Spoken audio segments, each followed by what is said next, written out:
If you're anything like me, you want the upcoming FNAF movie to be great, commemorating the best parts of the games and leaving out the worst parts of the books. But the trailers have me worried we might not be getting the FNAF movie we want. Here's why the FNAF movie probably won't be as good as you hope. For context, Five Nights at Freddy's is a horror game initially independently developed by Scott Cawthon. Only 8 months after the first game had released, and less than 30 days after the third game, a film adaptation of FNAF was announced in April of 2015. Of course, fans had to wait more than 8 years before any progress was made, but that was probably for the best. In an interview back in 2018, Scott mentions that after the success of the games, everyone was trying to get a movie out in order to profit from the hype surrounding the franchise. Scott recalls being glad that things didn't go that way, as he wanted to make a movie that was good on its own and not reliant on the success of its source material. That way, if the franchise faded out of popularity, the movie could still stand on its own as a great film. While Scott is right about fans wanting a great movie, he may have misinterpreted what we like about FNAF. The games were made popular by the mystery, horror, and intrigue that each new game brought with it. It seemed like Scott had caught lightning in a bottle as an independent game developer. Scott knows the scale of positive reception that his games have received over the years, so to think that fans are looking for something different when they go to see the FNAF movie is a bit naive. Of course, the movie is going to take aspects from our favorite games in the series, but fans hoping to see a retelling of the game's established lore adapted to the big screen are going to be disappointed. Scott recalls turning down several scripts from big screenwriters. Some of them wanted to incorporate every detail of the games, and others wanted to tell a new story entirely. Scott actually wrote a script himself based on the books, which was luckily scrapped in the end. He noted that fans aren't looking for a retelling of the books. They want to see the story that first got them interested in the games. While he said that, the trailers make it abundantly clear that this movie is not going to be a retelling of the first game. For starters, the cast of characters seems to combine that of FNAF 1 and Security Breach, games that are estimated to take at least 30 years apart. Despite this, the characters in each era seem to have the attributes of the characters in their respective games, Mike having just been hired by Freddy Fazbear's Pizza, and Vanessa being a young rookie cop.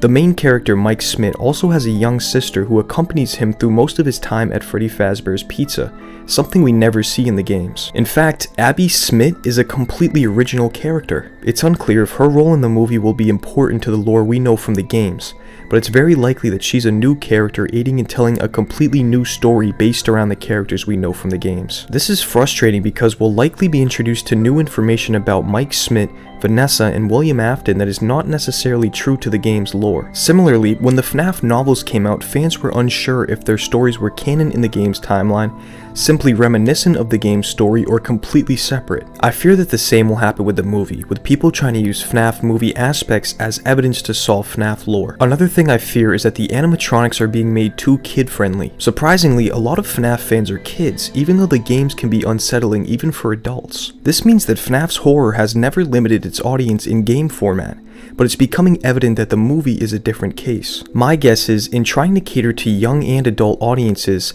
the team behind the FNAF movie is aiming to make the animatronics less scary and plan to make up for it with the outstanding replication of the animatronics from the games. In the games, the animatronics stare into the cameras with blacked out eyes and open mouths, provoking unsettling feelings within the player. The movie, however, seems to be more focused on storytelling than actual horror. If the movie is supposed to capture the essence of the story that got fans interested in the franchise in the first place, you would think it would have more of these unsettling themes, ones the trailers seem to be devoid of. Of course, writing a movie is no easy job, especially one based on an established property like FNAF. This is made clear by the amount of rewrites, delays, and scrapped screenplays that the FNAF movie has undergone in the past 8 years since its conception. With that being said, one of the problems that a movie adaptation of FNAF is going to face is oversaturated exposition. In other words, being too direct in its storytelling. One of the things that keeps fans intrigued years after the beginning of the series is the mystery surrounding the story. Scott knows this and has even declined to answer certain burning questions when being interviewed by fans of the games, hoping to get to the bottom of the extremely convoluted lore. Movies, however, have a tough time of being entertaining without telling a good story. The game's main features were always gameplay, with just enough storytelling to stimulate curiosity in their players. The movie is different. The movie can rely a bit on visuals, but is primarily driven by its story. Of course, mystery is a popular genre of film,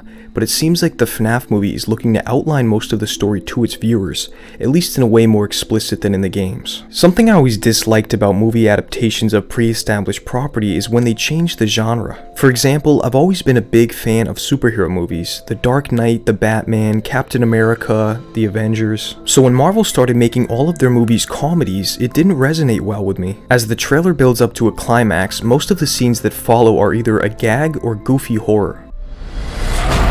Why do I always get the weirdos?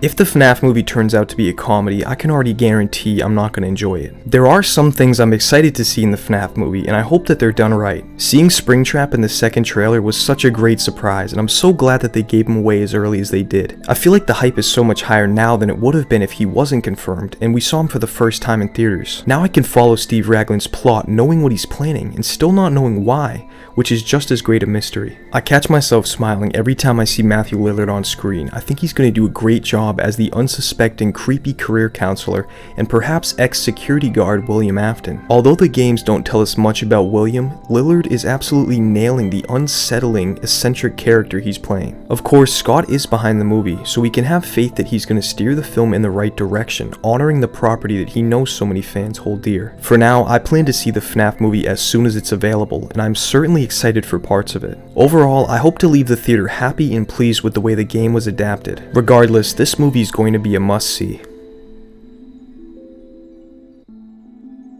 How's it going, BonSwootch here? I just wanted to thank everyone for watching. If you're a returning viewer, you're going to notice that this video is a bit different from my other videos. I'm putting in place a new schedule and I didn't have a whole week to work on a theory, so I figured I'd make a quick video to upload in one day that would hopefully keep some fans entertained until next weekend when I'm back to making my theories. If you're a new viewer, check out my other videos and you'll get a better idea of what my typical video looks like. I appreciate all the comments and I'll take suggestions for future videos, so if you have an idea, go ahead and drop it below. Thanks again for all the support and I'll see you next Saturday.